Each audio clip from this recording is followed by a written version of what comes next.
7 तारीख की बात आप कर रहे हैं, क्या वाकई में 7 तारीख को जो आंदोलन होता है उससे ऊपर जो बैठी हुई सरकार है उनके कानों में कोई जूं भी रेंगती है? देखिए, जिस प्रकार से आंदोलन चलता है 7 तारीख को, उस प्रकार से तो कोई जूं रेंगने वाली नहीं है और ना ही रेंगेगी। इसको हमें कुछ न कुछ नया मूर्त रूप देना पड़ेगा, नई दिशा में काम करेंगे और ऐसा जैसा आपने अभी कहा ऐसा कुछ करेंगे जिससे सरकार के कानों तक आवाज पहुंचेगी।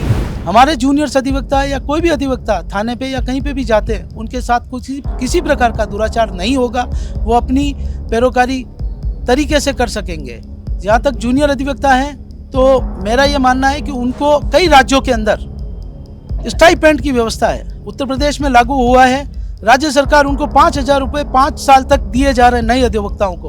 तो मेरा प्रयास रहेगा कि नए अधिवक्ताओं को, जैसे सीए के अंदर है, चार्टर्ड अकाउंटेंट पेशे के अंदर है, जो नए बच्चे होते हैं उनको स्टाइपेंड मिलता है, तो इसी तरह वजीफा मिलना चाहिए नए बच्चों को और सीनियर्स का पूरा सम्मान होना चाहिए। पूरा प्रयास करेंगे आप? जी बिल्कुल प्रयास करेंगे कि अगर प्रशासन से, पुलिस से अगर किसी में लड़ने की ताकत है तो वो एक अधिवक्ता वर्ग है, वकील लोग हैं हमारे।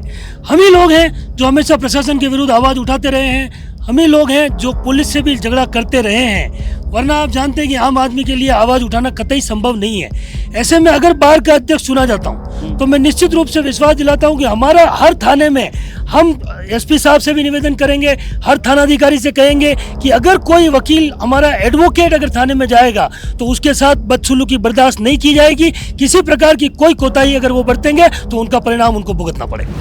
अब वहाँ पर रेवेन्यू बोर्ड में इस तरह से धांधली मचा रखी है, यदि वहाँ के वकील वकालतनामा लगा दे तो यहाँ एसबी में फाइल भी नहीं आती है। इसके लिए भी कभी भी बार एसोसिएशन ने नहीं किया कि जो पार्टी भाजपा, ये मेरा इस कोर्ट के दरवाजे से बाहर होना चाहिए। हम यहाँ पे सबसे पहले जो हमारा संघ है वो अधिवक्ता संघ है। हम अधिवक्ता संघों के लिए खड़े हैं और अधिवक्ताओं के वेलफेयर का काम करेंगे। पार्टी हमारी हो सकती है, हमारा कोई मात्र तो संगठन हो सकता है और वो है। आप जान रहे हो कि राजस्थान की भाजपा सरकार में मैं भी पीपी भी हूँ, मैं पार्टी का हूँ, इसमें कोई निसंदेह, इसमें कोई बात नहीं है। लेकिन पार्टी इस कोर्ट के दरवाजे से बाहर है। जब जब अधिवक्ताओं के कल्याण की बात आएगी, पार्टी से ऊपर उठकर अधिवक्ताओं के कल्याण के लिए सदैव तत्पर हूँ, काम करूँ। हमने भी इनके साथ में राम जी के हमारे कार्यकाल में हमने छत का काम भी करवाया, भरत जी के, गिरजा शंकर जी के टाइम पे हमने शेड डलवाए, पूरी कोर्ट में शेड डल गए। बाकी धूप में बैठते थे, बारिश में भागते थे हम वकील। तो आम वकीलों का ये प्रॉब्लम थी। अब नई प्रॉब्लम एक और नई जनरेट हुई है, ये जिला विधिक प्राधिकरण। पहले तो पुलिस वाले वकीलों का काम खाते थे। एक फिक्स वकील को वो फीस कर लेते हैं कि भाई मैं तुमको 10,000 फीस करूंगा, 1,000 रुपये आपको दूंगा, 9,000 में रख लूंगा। अच्छा, हाँ, ये धांधली अभी चल रही है, शुरू से चल रही है, पूरा यहाँ पे नहीं पूरे हिंदुस्तान में चल रही होगी, लेकिन इस ओर को ध्यान नहीं दे रहा है। वकील का मेन जो फर्स्ट जनरेशन लॉयर आता है ना, वो एक केस के लिए आता है कि मैं एक केस लड़ूंगा। वो लड़ेगा कहाँ से? पुलिस वाला अपने वकील को फीस में काम देगा तो वो कहाँ से लाएगा? फिर बच्चा कुचा 90% काम तो वो हो गया, फिर बच्चा कुचा बचा तो जिला विधिक प्राधिकरण जेल में जाके अपना वकील करवा रहा है, फ्री में वकील। ये कोई दवाई थोड़ी है, सरकारी दवाइयाँ बांट रहे हो कि फ्री ले लो, अपराध बढ़ाने का काम कर रहे हैं। सबसे पहला काम तो हम ये करेंगे, उसको रोकेंगे।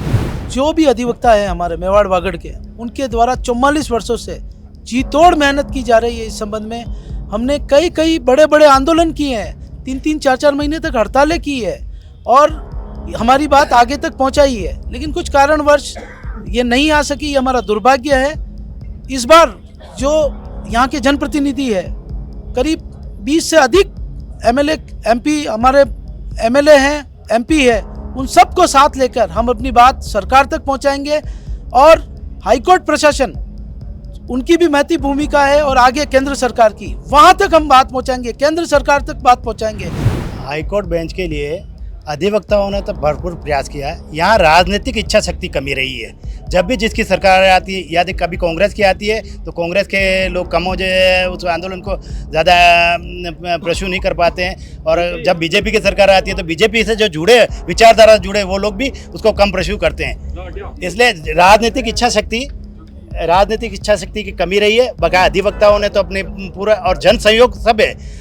जो नॉन पॉलिटिशियन लोग हैं वो तो सब साथ में जुड़े हुए हैं, लेकिन पॉलिटिशियन जो लोग हैं वो इनकी इच्छा शक्ति की कमी की वजह से आज दिन तक यहाँ पे बेंच नहीं आ पाई। दूसरी बात जो हमारे जितेंद्र जी भाई साहब ने कही कि राज्य सरकार से स्थायी फंड लेंगे, मैंने कहा राज्य सरकार तो अगर 10 साल नहीं देगी स्थायी फंड, तो क्या जूनियर को स्थायी फंड की व्यवस्था नहीं होगी? मेरा दावा है कि मैं बार एसोसिएशन उदयपुर के माध्यम से, आपके चैनल के माध्यम से कहता हूं कि अगर मुझे अध्यक्ष बनाया जाता है तो मैं निश्चित रूप से इसी वर्ष से बच्चों के लिए, नए आगुंतक हमारे वकील साथी हैं, उनके लिए स्थायी फंड की कोई भी व्यवस्था होगी मैं करूंगा।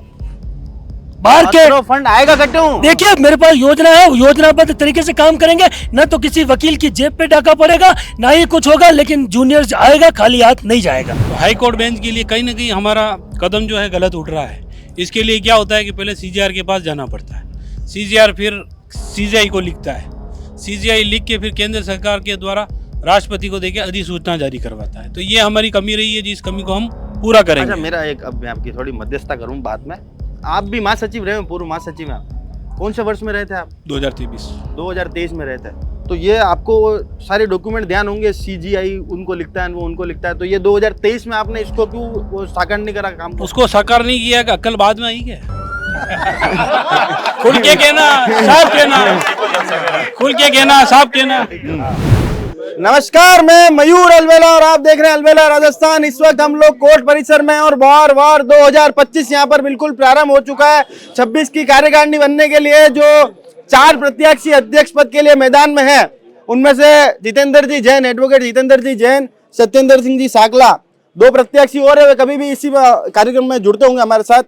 साकला जी, सबसे पहला प्रश्न आपसे, पिछली बार भी चुनाव लड़े, अधिवक्ताओं ने विश्वास की कमी दिखाई, इस बार वापस चुनावी मैदान में है, किन मुद्दों पर हैं, किन बूथों पर हैं, अधिवक्ताओं के लिए क्या करेंगे? देखिए उद्देश्य एक ही है, अधिवक्ताओं का कल्याण हो। न्यायालय परिसर में आने वाले अधिवक्ताओं को रोजमर्रा की जो समस्याएं आती है, सब सर्वप्रथम उन समस्याओं का निदान हो।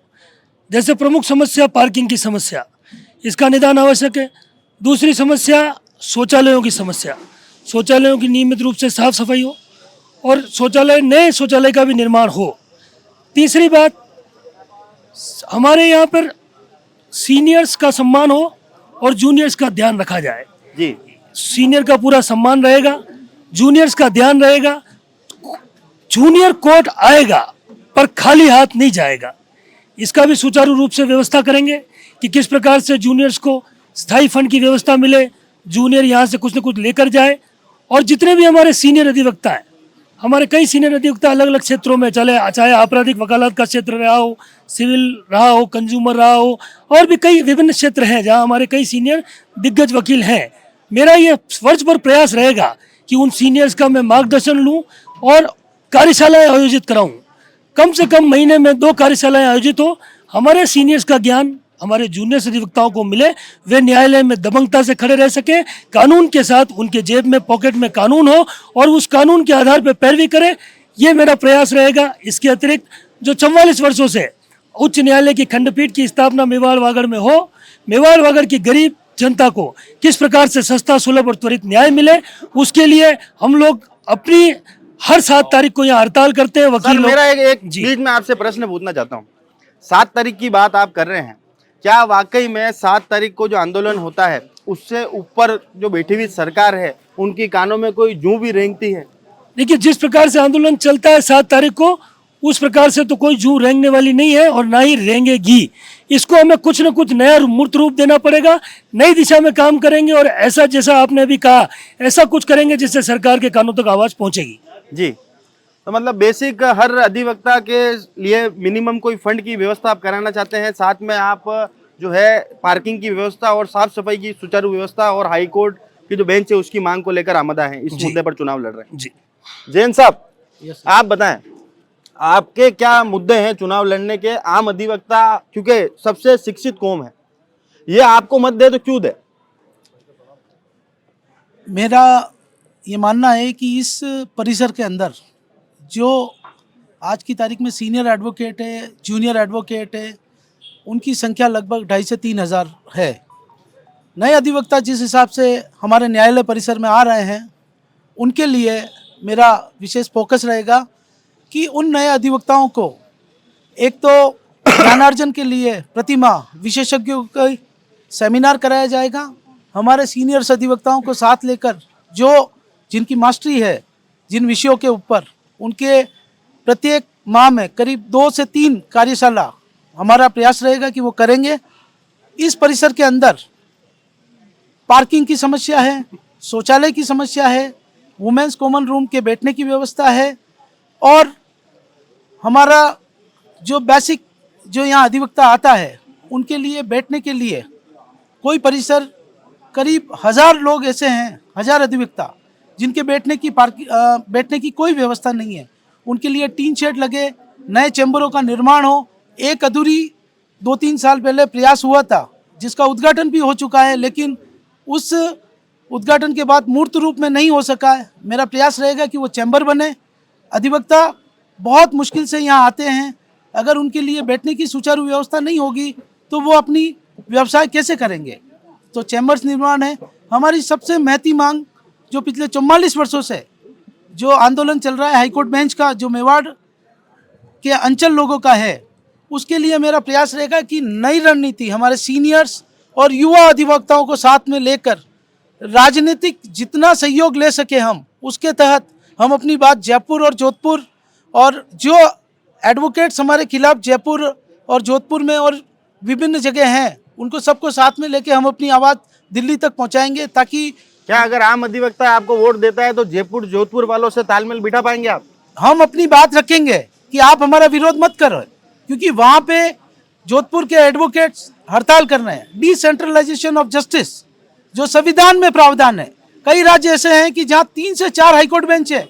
आज राजस्थान भारत का सबसे बड़ा भूभाग का क्षेत्र है। उस क्षेत्र के अंदर जो मेवाड़ अंचल है, जिसमें 6 जिले आते हैं, 6 से 7 जिले, प्रतापगढ़ भी हो गया है। तो ऐसी स्थिति में यहाँ से जोधपुर जाने की दूरी बहुत ज़्यादा है। तो जोधपुर के अधिवक्ता जो कार्य कर रहे हैं कि हमारा विरोध कर रहे हैं, उसके लिए हम राज्य सरकार और केंद्र सरकार से ये मांग करेंगे कि इस जो हमारी खंडपीठ की मांग है, कम से कम खंडपीठ के पहले वो वर्चुअल बेंच दे सकते हैं, और जो आजकल जो टेक्निक है उसके आधार पे हमारी सुनवाई हो सकती है। वर्ष 2018 में आप चुनाव लड़े थे, वर्ष 2018 के बाद सीधे 2025 में, जबकि कोर्ट का जो हमने ट्रेंड देखा है कि कोई व्यक्ति अगर एक चुनाव हार जाता है तो अगला वापस चुनाव लड़ता है, तो सिंपैथी के कारण भी वो कहीं ना कहीं विजयश्री हासिल करते हैं। क्या आपको नहीं लगा कि 2019 जो मुकम्मल वर्ष था उसमें आप चुनाव लड़ सकते थे, फिर अचानक 8 साल बाद इसकी याद आई? ऐसा है कि मैं पिछले 25 वर्षों से इस न्यायालय परिसर में एक परिवार की तरह रहा हूँ। यहाँ के युवा अधिवक्ता, सीनियर्स अधिवक्ता का साथ मिला है। मैंने पिछले 25 वर्षों के अंदर बार एसोसिएशन के प्रत्येक कार्य में, चाहे आंदोलन हो, कोई सा भी कार्य हो, मुझे साथ मिला है। मैंने सहयोग किया है हमारे साथियों का जी। तो ऐसी स्थिति में सभी का साथ मुझे मिलेगा, ये मुझे पूर्ण आशा है। सभी का साथ मिलेगा। एक आम अधिवक्ता जो है अपने अध्यक्ष से क्या उम्मीद रखता है सर? मेरा बार एसोसिएशन के जो भी अध्यक्ष नियुक्त हैं उनसे यही है कि सभी जूनियर्स और युवा अधिवक्ताओं को अपने साथ में लेकर चलें। सभी युवा अधिवक्ता उनके हर प्रयास और हर कार्य में उनके हमेशा साथ रहेंगे, ये मैं मनोकामना इनसे करता हूँ। जी।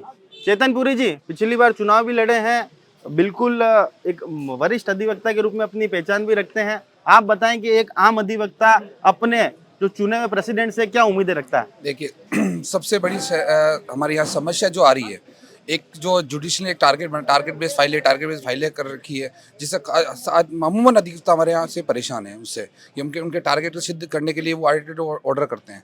ठीक है कि एक जो हमारे जूनियर अधिवक्ता हैं और जो बार बेंच के बीच में जो विवाद चलता है, उसके लिए भी मैं जो हमारे जो भी अध्यक्ष आए उनसे एक निवेदन करूँगा कि कम से कम उसमें एक तालमेल बिठावें, जो हमारे जूनियर अधिवक्ता के साथ जो अपमान सहना पड़ता है उससे उनको निजात मिले, और एक टारगेट बेस्ड फाइलें भी इनकी खत्म हो। सेकंड, जब ये देखो समस्या, कितने एडवोकेट आगे बैठने की जगह नहीं है। ठीक है, अब एडीजे 4 के पास जगह खाली पड़ी है। भाई नई कोर्ट बनेगी तब की तब है, लेकिन एक बार परमानेंट को एक टेम्परेरी कोई सेटल ऐसा हो जाए कि 3 सेट डल जाए और कम से कम वहाँ पे 150-200 एडवोकेट वहाँ बैठे हैं लिटिगेट, वो एक शेड उनके अधिवक्ताओं के लिए। तो मेरे जो भी आते हैं उनसे मैं अध्यक्ष ये निवेदन करूँगा कि इन प्रमुख समस्याओं का समाधान करें।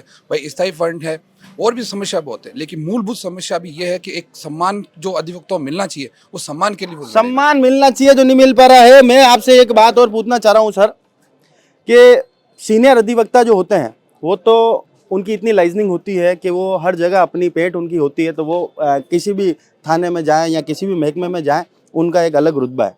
पर जो जूनियर अधिवक्ता हैं जो अभी अभी इस फील्ड में आए हैं, कहीं ना कहीं थानों में हम देखते हैं कि सीनियर अधिवक्ता को जो सम्मान मिल रहा है वो जूनियर को नहीं मिल पाता। ऐसे में प्रेसिडेंट होने के नाते आपकी क्या अहम भूमिका रहेगी प्रशासन और अधिवक्ताओं के बीच में तालमेल बिठाने के लिए? देखिए मयूर जी, एक बात तो बिल्कुल स्पष्ट है कि अगर प्रशासन से, पुलिस से अगर किसी में लड़ने की ताकत है तो वो एक अधिवक्ता वर्ग है, वकील लोग हैं हमारे। हम ही लोग हैं जो हमेशा प्रशासन के विरुद्ध आवाज़ उठाते रहे हैं, हम ही लोग हैं जो पुलिस से भी झगड़ा करते रहे हैं। वरना आप जानते हैं कि आम आदमी के लिए आवाज़ उठाना कतई संभव नहीं है। ऐसे में अगर बार का अध्यक्ष चुना जाता हूँ तो मैं निश्चित रूप से विश्वास दिलाता हूँ कि हमारा हर थाने में हम एसपी साहब से भी निवेदन करेंगे, हर थानाधिकारी से कहेंगे कि अगर कोई वकील हमारा एडवोकेट अगर थाने में जाएगा तो उसके साथ बदसलूकी बर्दाश्त नहीं की जाएगी। किसी प्रकार की कोई कोताही अगर वो बरतेंगे तो उनका परिणाम उनको भुगतना पड़ेगा। कोई भी कोताही बरतेंगे तो परिणाम भुगतना पड़ेगा। आपका क्या विजन है इसको लेकर? हमारे अधिवक्ताओं का सम्मान होना चाहिए। राज्य सरकार के पास एडवोकेट प्रोटेक्शन एक्ट पेंडिंग चल रहा है, जिसकी पूरे राजस्थान के अधिवक्ताओं द्वारा मांग की जा रही है। अगर मुझे अध्यक्ष चुना जाता है तो मेरी सर्वप्रथम यही है कि एडवोकेट प्रोटेक्शन एक्ट जिस दिन से लागू हो जाएगा तो पुलिस और प्रशासन में अधिवक्ताओं का वैसे ही सम्मान बढ़ जाएगा। हमारे जूनियर्स अधिवक्ता या कोई भी अधिवक्ता थाने पे या कहीं पे भी जाते हैं, उनके साथ कुछ किसी प्रकार का दुराचार नहीं होगा, वो अपनी पैरोकारी तरीके से कर सकेंगे। जहाँ तक जूनियर अधिवक्ता हैं तो मेरा ये मानना है कि उनको कई राज्यों के अंदर स्टाइपेंड की व्यवस्था है। उत्तर प्रदेश में लागू हुआ है, राज्य सरकार उनको 5,000 रुपये 5 साल तक दिए जा रहे हैं नए अधिवक्ताओं को। तो मेरा प्रयास रहेगा कि नए अधिवक्ताओं को, जैसे सीए के अंदर है, चार्टर्ड अकाउंटेंट पेशे के अंदर है, जो नए बच्चे होते हैं उनको स्टाइपेंड मिलता है, तो इसी तरह वजीफा मिलना चाहिए नए बच्चों को और सीनियर्स का पूरा सम्मान होना चाहिए। पूरा प्रयास करेंगे आप? जी बिल्कुल प्रयास करेंगे। आमेटा जी हमारे साथ जुड़ चुके हैं। आमेटा जी, सबसे पहले तो आपका विजन बताएं कि एक आम अधिवक्ता आपको क्यों चुने, ऐसे क्या आपकी घोषणा है जो आप आम अधिवक्ता के लिए करेंगे? अधिवक्ताओं के लिए हितों की रक्षा के लिए जो भी होगा वो किया जाएगा। सबसे पहले तो न्यायालय परिसर में जो समस्याएं हैं, जो छोटी छोटी समस्याएं, क्योंकि कार्यकाल 1 वर्ष का ही होता है और उसमें बहुत छोटी छोटी समस्याएं हैं। जैसे यहाँ पे न्यायालय परिसर में एक भी टॉयलेट जो है वो सही रूप से नहीं है।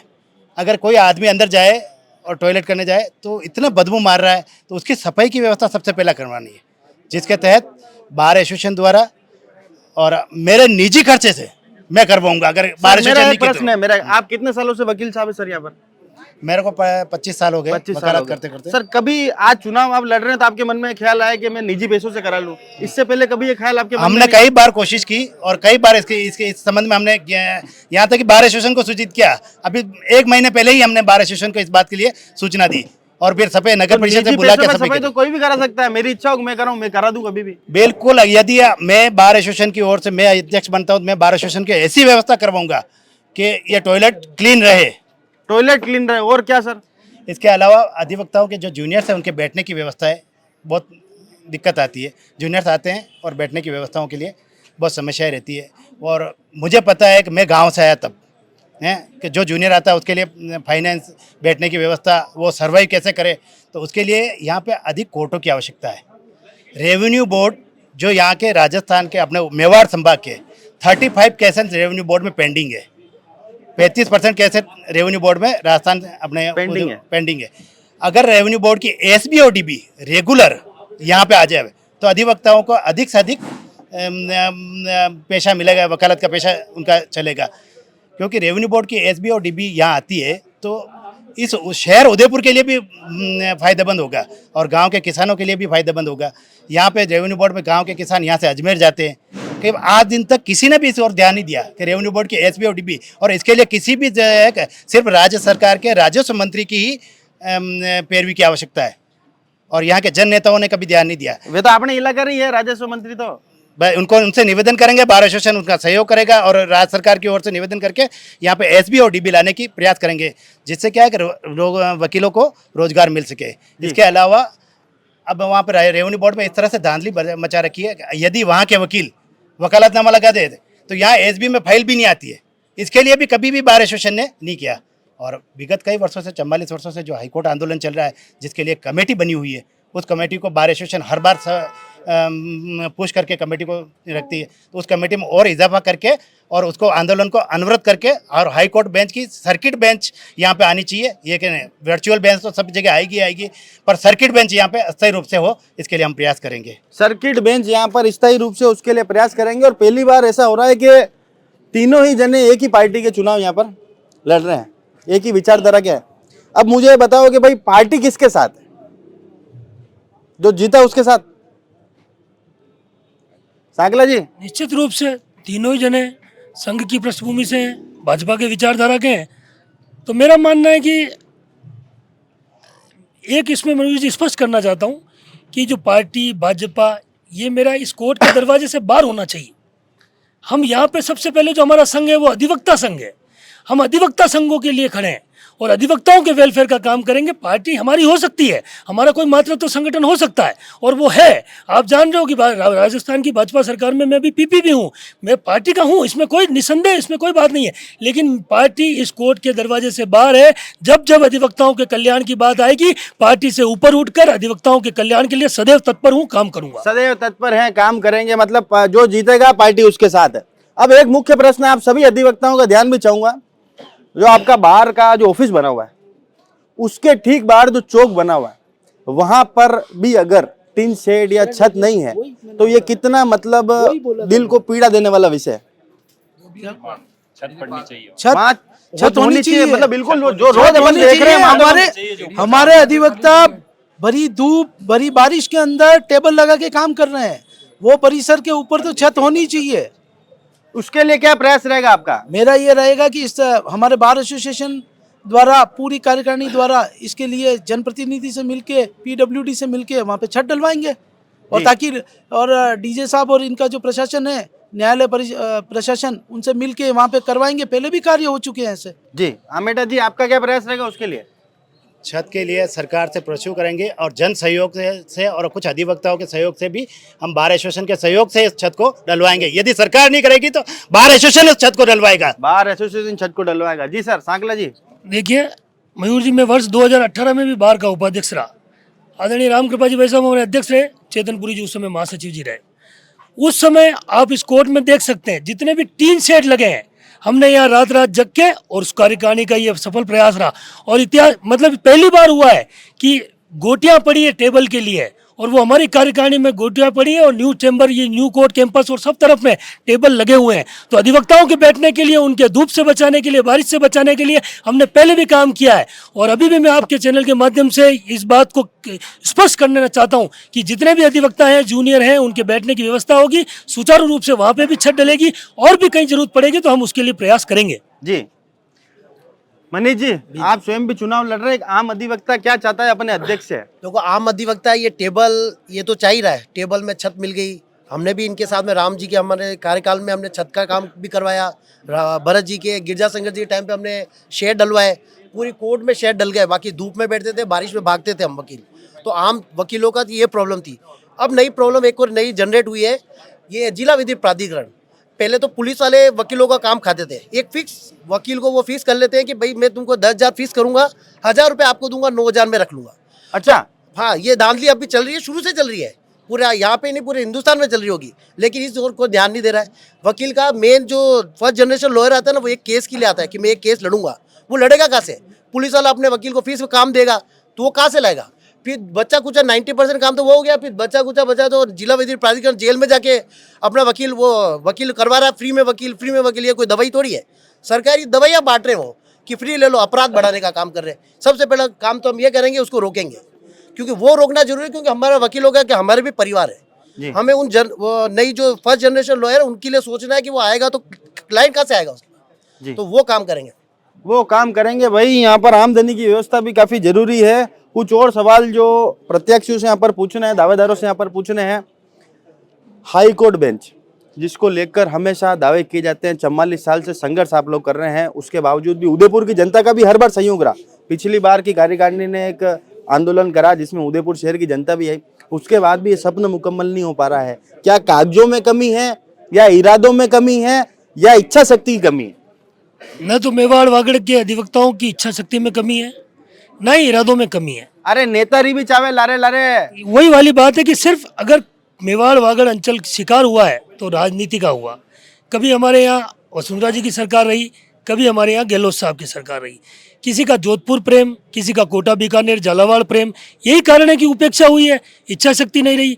तो मेरा मानना है कि हम इस सब चीज़ों से आगे बढ़ते हुए इस बार के जो हमारे राजस्थान के यशस्वी मुख्यमंत्री जी हैं भजन लाल जी, जिनका मुझे लगता है कि न तो उनका भी हो सकता है भरतपुर से प्रेम हो, फिर क्या करेंगे अपन? फिर भी इस बार सामंजस्य से बैठने की संभावना है। निश्चित रूप से हमारी मांग को आगे बढ़ाएंगे और मेवाड़ वागड़ में उच्च न्यायालय की खंडपीठ की स्थापना होगी, ऐसी मेरी कामना है। जी, ऐसी इनकी कामना है। जी सर, आप बताएं, इच्छा शक्ति की कमी है, पेपर वर्क में कहीं कमी है?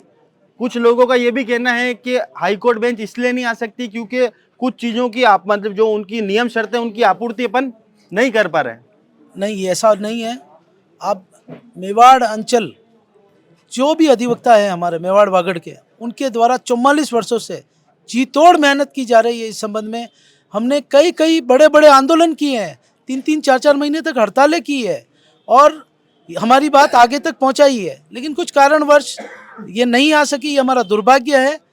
इस बार जो यहाँ के जनप्रतिनिधि है, करीब 20 से अधिक एमएलए एमपी हमारे एमएलए हैं, एमपी है, उन सबको साथ लेकर हम अपनी बात सरकार तक पहुंचाएंगे और हाईकोर्ट प्रशासन, उनकी भी महती भूमिका है और आगे केंद्र सरकार की, वहां तक हम बात पहुंचाएंगे, केंद्र सरकार तक बात पहुंचाएंगे, क्योंकि प्रधानमंत्री नरेंद्र मोदी का एक सपना है कि हर घर तक न्याय पहुंचे, तो इसके लिए पूरा प्रयास जारी रहेगा। हर घर तक न्याय पहुंचे उसके लिए पूरा प्रयास जारी रहेगा। भाई साहब, आपका क्या विजन है? हाईकोर्ट बेंच के लिए अधिवक्ताओं ने तो भरपूर प्रयास किया है। यहाँ राजनीतिक इच्छा शक्ति कमी रही है। जब भी जिसकी सरकार आती है, या कभी कांग्रेस की आती है, तो कांग्रेस के लोग कम हो जाए उस आंदोलन को ज़्यादा प्रश्न नहीं कर पाते हैं, और जब बीजेपी की सरकार आती है तो बीजेपी से जो जुड़े विचारधारा जुड़े वो लोग भी उसको कम प्रश्न करते हैं। इसलिए राजनीतिक इच्छा शक्ति की कमी रही है। बकाया अधिवक्ताओं ने तो अपने पूरा, और जन सहयोग सब है। जो नॉन पॉलिटिशियन लोग हैं वो तो सब साथ में जुड़े हुए हैं, लेकिन पॉलिटिशियन जो लोग हैं वो इनकी इच्छा शक्ति की कमी की वजह से आज दिन तक यहाँ पे बेंच नहीं आ पाई। मुख्य कारण यही रहा है। पॉलिटिशियन की इच्छा शक्ति कमी थी बिल्कुल। बाकी अपनी तरफ पूरा प्रयास है। हम अधिवक्ताओं का तो अथक प्रयास रहा है। पूरा मेवाड़ वागड़ के अंचल के अधिवक्ताओं द्वारा तो प्रयास किया गया, पर जिसकी जो सरकार होती है उस समय के राजनेताओं की इच्छा शक्ति कमी रही है। उस समय के राजनेताओं की इच्छा शक्ति कमी रही। शिवजी उपाध्याय भी हमारे साथ जुड़ चुके हैं। शिवजी भाई साहब, सबसे पहले तो अपना विजन बताएं। वाई अधिवक्ता choose you, give a reason. मेरा विजन ये है कि मैं अधिवक्ताओं से नहीं, अधिवक्ताओं के लिए लड़ूंगा। सबसे पहली बात तो ये। और रही हाई कोर्ट बेंच के लिए, तो हाई कोर्ट बेंच के लिए कहीं ना कहीं हमारा कदम जो है गलत उठ रहा है। इसके लिए क्या होता है कि पहले सीजीआर के पास जाना पड़ता है, सीजीआर फिर सीजीआई को लिखता है, सीजीआई लिख के फिर केंद्र सरकार के द्वारा राष्ट्रपति को देके अधिसूचना जारी करवाता है। तो ये हमारी कमी रही है, जिस कमी को हम पूरा करेंगे। अच्छा, मेरा एक, अब मैं आपकी थोड़ी मध्यस्थता करूं बाद में। आप भी महासचिव रहे हो, पूर्व महासचिव हैं। कौन से वर्ष में रहे थे आप? 2023 में रहे थे। तो ये आपको सारे डॉक्यूमेंट ध्यान होंगे, सीजीआई उनको लिखता है, वो उनको लिखता है। तो ये 2023 में आपने इसको क्यों वो साकार नहीं करा काम को? उसको साकार नहीं किया, अक्ल बाद में आई क्या? खुल के कहना, साफ कहना, खुल के कहना, साफ कहना। जो है जो होने में मजा है वो बनने में मजा नहीं है जी। मैंने मेरी अगर ओरिजिनलनेस छोड़ी तो मैं मतलब खत्म हो जाऊंगा। जी, अब मुझे एक बात बताओ कि आम अधिवक्ता आपको क्यों चुने, उसके 2 रीजन तो बताएं कम से कम। आम अधिवक्ता मुझे इसलिए चुना है कि मैंने आपको बोला कि मैं अधिवक्ताओं से नहीं, अधिवक्ताओं के लिए लड़ूंगा। सबको लेके एक ऐसी, मतलब यूँ समझ लो कि मैं बाहर नहीं चलूंगा, या उदयपुर का जो प्रत्येक अधिवक्ता है वो बाहर चलाएगा, और मैं सबको साथ लेके चलूंगा और ऐसी जवाबदेही और पारदर्शी बाहर बनाऊंगा जो मतलब एक, जहाँ मतलब एक चीज का हिसाब हो। ये एक चीज का हिसाब। आप सभी को बता दें कि जब क्रिकेट मैच खेला जाता है तो उसमें भी हम पुराने मैच के हिसाब से आकलन करते हैं कि यार ये टीम 4 बार जीती इस मैदान पर, ये टीम। तो हर बार क्या होता है कि यहाँ पर जो पिछला बहुत लंबे समय का एक ट्रेंड चल रहा है कि एक चुनाव अगर कोई अधिवक्ता हारता है, वापस वो चुनाव लड़ता है तो दूसरी बार वो उसकी विजयश्री हासिल हो जाती है। पर अब की दान लफड़ो पड़ गयो सत्येंद्र जी, अब की दान 2-2 जना पिछली बार वाला है। तब अधिवक्ता भी कंफ्यूजन है। नहीं, ये तो 2018 वाला है, नहीं, ये तो लेटेस्ट। तो मेरा भाई, ये जीते तो मैं गुरुदेव, और कहीं ना कहीं मतलब आज मैं खड़ा हूँ तो इनकी वजह से खड़ा हूँ।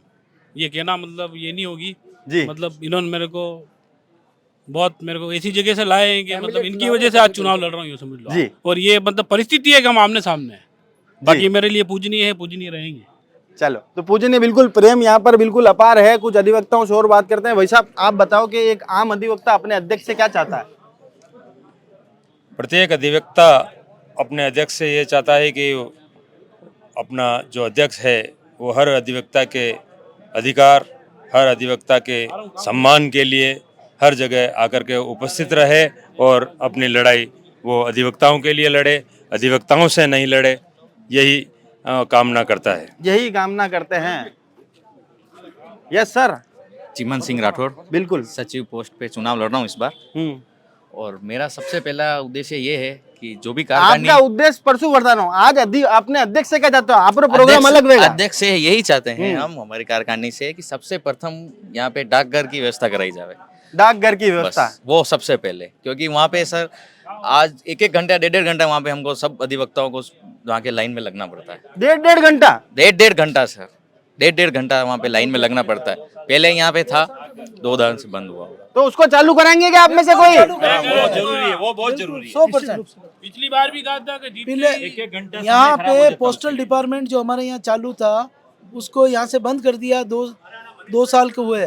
हमारे एडवोकेट्स को चाहे चेटक सर्कल जाए या सासी सर्कल जाए, वो रजिस्टर रेडी कराने में करीब 1.5-2 घंटा लाइन में लगना पड़ता है।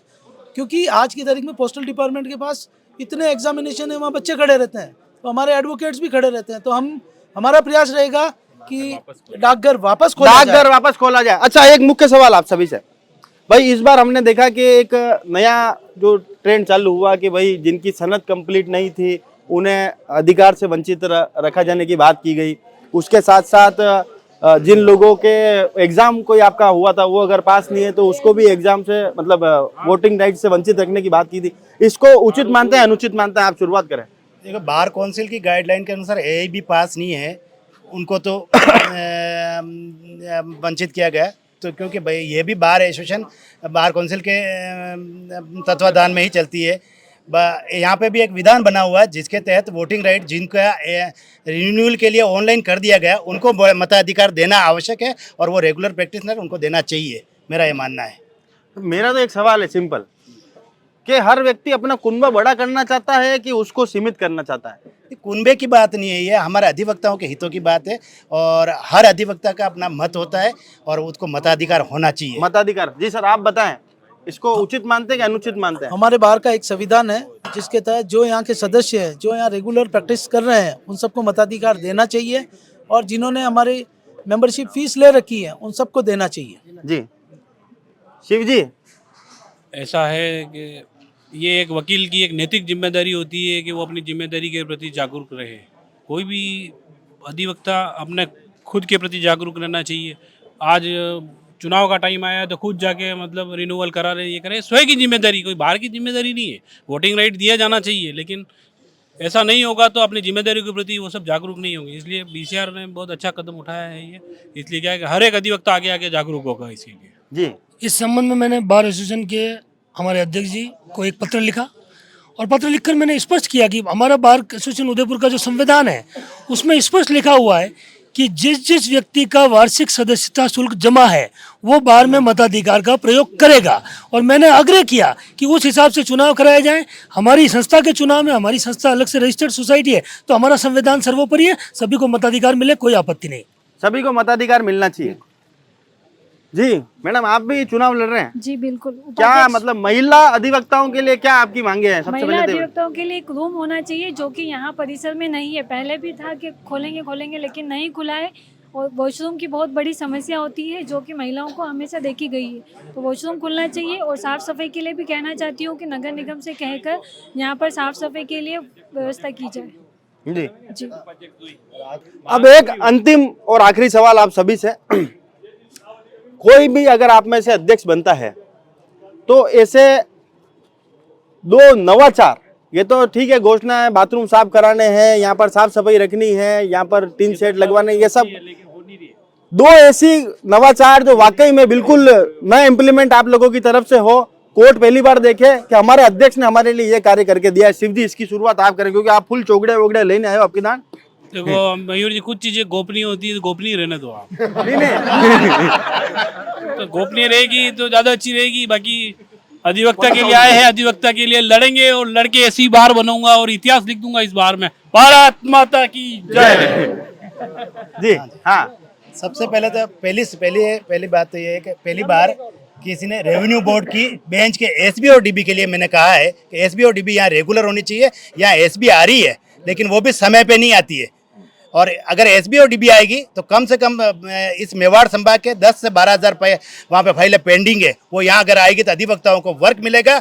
और ये जो कहते हैं कि हम कुछ अधिवक्ता कहते हैं हम क्रिमिनल के लॉयर है, जब उनके सामने फाइल आएगी तो वो अपने आप उसको रेवेन्यू के प्रति आकर्षित होकर लड़ना स्टार्ट करेंगे। जी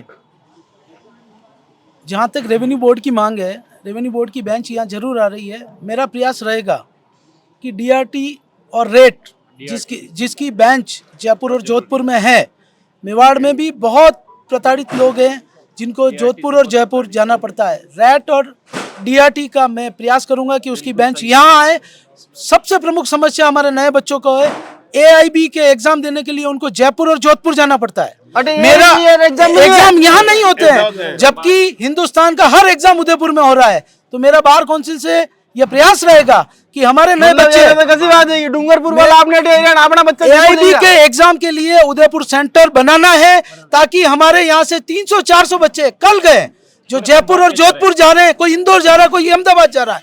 तो ऐसी स्थिति में उन बच्चों का जो इतना बड़ा खर्चा होता है, होटलों का खर्चा होता है, आने जाने का खर्चा होता है, उनके माता पिता नए नए बच्चों के साथ जाते हैं। तो ऐसे में मेरा प्रयास रहेगा कि नए बच्चों के लिए एआईबी का जो सेंटर है वो उदयपुर लाने का प्रयास करेंगे। अधिवक्ताओं के लिए अधिक से अधिक रोजगार मिले, इसको डीआरटी, रेट और अन्य जो भी है जो ला सकते हैं यहाँ पे ला के और नया काम करेंगे। जी देखिए, दो मुद्दे आपने कहा बताने। एक तो जैसे भाई साहब ने कहा कि एआईबी के जो बच्चे हैं सेंटर यहाँ लाएंगे, ठीक बात है। पर एआईबी का कल ही जो पेपर हुआ, मेरी कई छात्रों से बात हुई है, कई अपने अधिवक्ता साथियों से बात हुई है कि पेपर बड़ा टफ था, हार्ड था, कई लोगों का उसमें कुछ जरूरत। मेरा जैसे मैंने पहले भी कहा आपको कि प्रमुख रहेगा कि जितने भी हमारे सीनियर्स हैं उनका मार्गदर्शन लेंगे, मासिक रूप से 2 बार वर्कशाला लगाएंगे ताकि हमारी एआईबी भी क्लियर हो। एक तो सीनियर्स हमारा सहयोग करेंगे, सीनियर का ज्ञान मिलेगा। दूसरी बात जो हमारे जितेंद्र जी भाई साहब ने कही कि राज्य सरकार से स्थायी फंड लेंगे, मैंने कहा राज्य सरकार तो अगर 10 साल नहीं देगी स्थायी फंड, तो क्या जूनियर को स्थायी फंड की व्यवस्था नहीं होगी? मेरा दावा है कि मैं बार एसोसिएशन उदयपुर के माध्यम से, आपके चैनल के माध्यम से कहता हूं कि अगर मुझे अध्यक्ष बनाया जाता है तो मैं निश्चित रूप से इसी वर्ष से बच्चों के लिए नए आगंतुक हमारे वकील साथी हैं उनके लिए स्थायी फंड की कोई भी व्यवस्था होगी मैं करूंगा। बाहर के फंड आएगा कट्टू, देखिए मेरे पास योजना है, योजनाबद्ध तरीके से काम करेंगे। न तो किसी वकील की जेब पे डाका पड़ेगा, ना ही कुछ होगा, लेकिन जूनियर आएगा खाली हाथ नहीं जाएगा। जूनियर आएगा खाली हाथ नहीं जाएगा, काफी दावे यहाँ पर है। एक मुख्य सवाल आप सभी से था कि पार्किंग की समस्या वाकई में इस कोर्ट की सबसे बड़ी समस्या, क्या उसको लेकर कभी कोई प्लान हम लोगों ने, सूरज पोल पर एक पार्किंग पड़ी हुई है लोहे वाली, पार्किंग की प्लानिंग की, क्या उस सूरज पोल पे जो पार्किंग बनी हुई है वो वैसे भी नो यूज आ रही है, क्या उसको यहाँ पर लाया जा सकता है कोर्ट में? पूर्व अध्यक्षों ने इस बार एसोसिएशन के लिए जो सराहनीय काम किए हैं, पूर्व में भी अंबालाल जी की जो कैंटीन के पास जो एरिया है उसके वहाँ मल्टी स्टोरीज पार्किंग बन सकती है। अगर हम सब प्रयास करेंगे राज्य सरकार के साथ तो वहाँ 3-4 मंजिला पार्किंग हो सकती है। तो ऐसी कोई बात नहीं है। 2008 में मैं महासचिव रहा, उस समय भी हमने बहुत प्रयास किए। ये बार कॉन्फ्रेंस हॉल, ये नए चैम्बर, हमारे अध्यक्ष उस समय शंभू सिंह जी राठौड़ और पूर्व अध्यक्ष के साथ मिलकर हमने ये सारे चैम्बर और उस समय निर्माण 2008 में हुए हैं।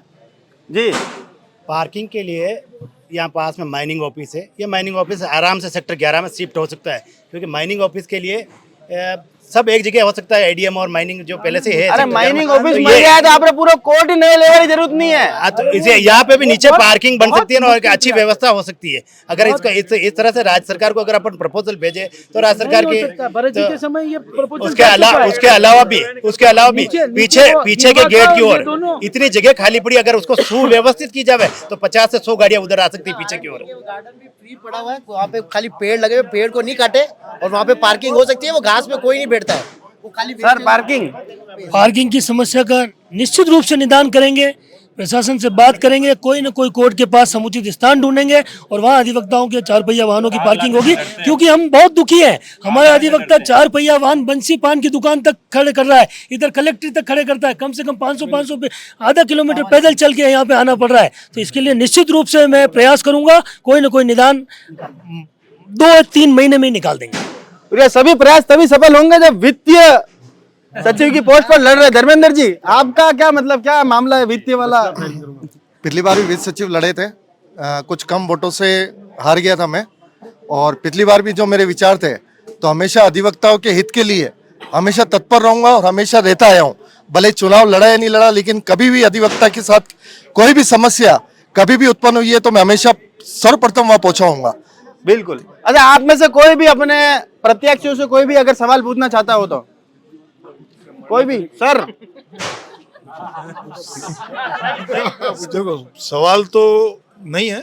जितने भी प्रत्याशी हैं सभी अपना दमखम लगा रहे हैं और बार हित में काम करेंगे, और ये हमें अपेक्षा है और विश्वास भी है। सवाल तो क्या पूछे, सवाल तो अंत में पूछे जाते हैं। अभी तो वादे हैं और वादों पे जितने भी प्रत्याशी हैं, हमारे बाहर का परिवार है और सभी मेहनत कर रहे हैं, ये खुशी की बात है। चलिए, बाहर का परिवार है, सभी यहाँ पर मेहनत कर रहे हैं, बहुत खुशी है। चलो अंतिम और आखिरी अपना अपना जो, हाँ मेरा एक सवाल है कि जैसे मान लो ये जो आपका जो 2026 का जो चुनाव का कार्यकाल है, ये 1 साल का ही रहेगा या 2 साल का रहेगा?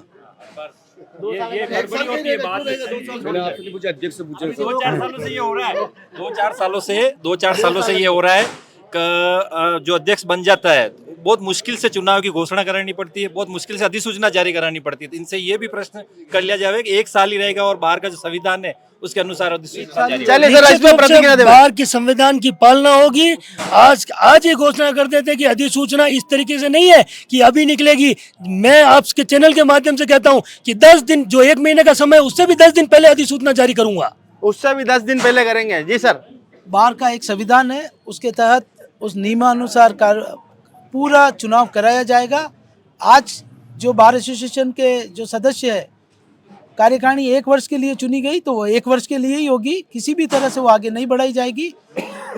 चलिए, एक वर्ष के लिए ही कार्यकारिणी चुनी जा रही है इस बार, और 1 वर्ष के लिए ही होगी। यदि कार्यकारिणी चुनती है और कोई जनरल हाउस लाते हैं और कुछ करते हैं तो वो उस कार्यकारिणी पर निर्भर करता है।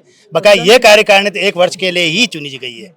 ये वाली अभी जो चुन रहे हैं जो 1 वर्ष के लिए, 1 वर्ष इसी विधान से। अच्छी बात है, वैसा टेंशन में तो नहीं रहा। और इसके अलावा मैं एक बात और कह दूं कि हमारे यहाँ के मेवाड़ के राजनेताओं की इच्छा शक्ति नहीं थी, वरना रेवेन्यू बोर्ड की एसबी और डीबी रेगुलर जोधपुर और जयपुर पिछले गहलोत साहब के कार्यकाल में कर दिया गया। रेवेन्यू बोर्ड ले नहीं सही जाओगा, रेवेन्यू बोर्ड ही ले आओगा।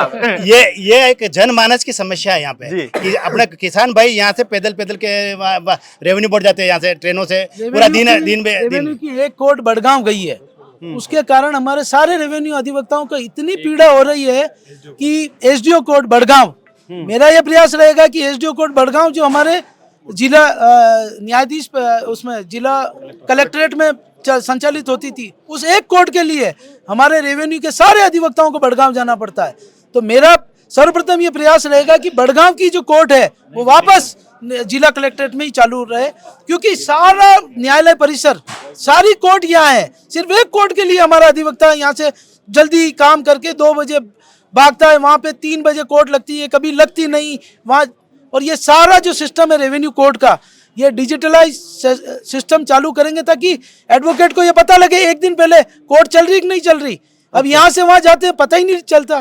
तो ऐसी स्थिति में ये समस्या ये समस्या यहाँ पर ना हो, तो अब अंतिम अपनी तरफ से अपने प्रत्याशियों, अपने जनता से, अधिवक्ताओं से, आम साथियों से क्या कहना चाहते हैं? बार एसोसिएशन उदयपुर के सभी सम्मानित सदस्यों से करबद्ध विनती है कि मुझे अधिक से अधिक संख्या में मत और समर्थन करके वोट देकर विजय बनावे। मेरा पिछले साल भी यही था, अभी भी मैं यही कहना चाहूँगा कि काम किया है, काम करेंगे, इसलिए आप मुझे वोट दीजिए। काम किया है और काम करेंगे। जी सर। मैं अपने अधिवक्ता साथियों से निवेदन करता हूं कि आप मुझे अधिक से अधिक मतों से विजयी बनावे, और मैं आप ही के परिवार का सदस्य हूं। मैं हर सुख दुख में आपके साथ हूं, हर समस्या को लड़ने में अपन सक्षम हैं और अपन आगे बढ़ेंगे, यही मेरा विचार है। आमेटा जी। मैं तो अधिवक्ता साथियों से यही निवेदन करता हूं कि मुझे अधिक से अधिक मतों से जितावे। मैं अधिवक्ता के हितों के लिए सदा खड़ा रहूंगा और अधिवक्ता हितों के लिए हर समय कार्य करता रहूंगा। जी, तो अधिवक्ता हितों के लिए सदैव खड़ा रहा था और खड़ा रहूंगा। और वाकई में यहाँ पर जो है बिल्कुल एक पारिवारिक चुनाव का माहौल यहाँ पर है। हालांकि चुनाव कोई भी जीते उसकी घोषणा 12 दिसंबर के दिन हो जाएंगी। बहरहाल आप सभी अधिवक्ताओं से हमारा भी निवेदन है कि मतदान जरूर करना है। इसी के साथ अधिवक्ता एकता सबसे एकत्रित संगठन ये है। और जय हिंद, जय भारत, जय मेवाड़।